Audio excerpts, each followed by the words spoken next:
Hey guys! So I hope you liked the story, The Village of the Moon Rain. Now what I would like to do together is I would like for us to talk about how good readers connect to the stories they read. And one of the reasons we do that is it brings with it a greater understanding that we might have developed in our own lives or from reading other stories. It brings it to this new text and lends it meaning. So if you're ever struggling with a story, lots of times one thing a good reader can do is say, hey, have I read other things like this? What does this remind me of? And then I can use those supports to help me with my new reading.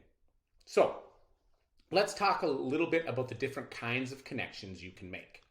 All right, so if someone asks you to connect to a text, they really want you to think about three things.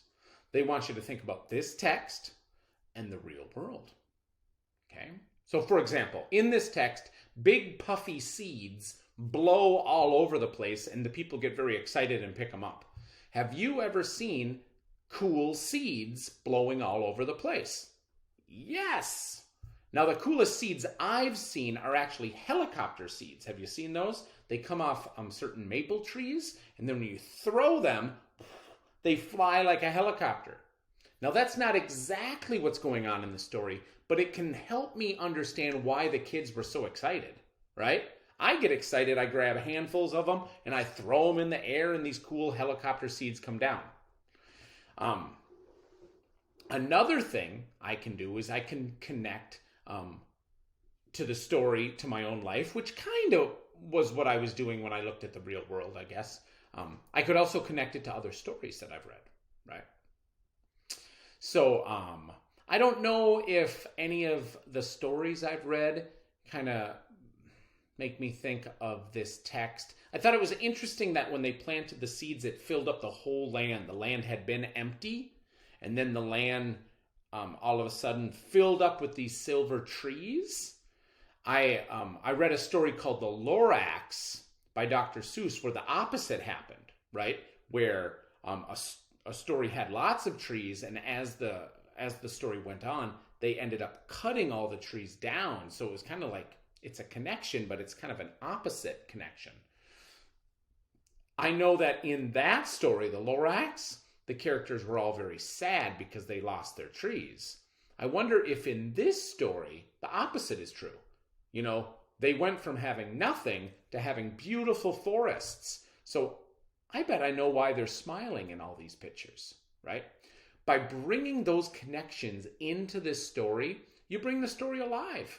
You make it have more meaning than it might have had if you were just reading it on its own. So connect to the stories, your own life, your own feelings, bring those connections along with you.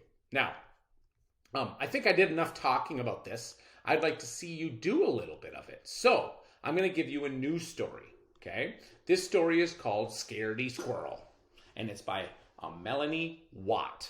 You're going to watch this story, and then afterwards, you're going to share with me 4 things that you might be scared of, just like the squirrel was. And when you share these in Seesaw with me, you can take pictures of those things.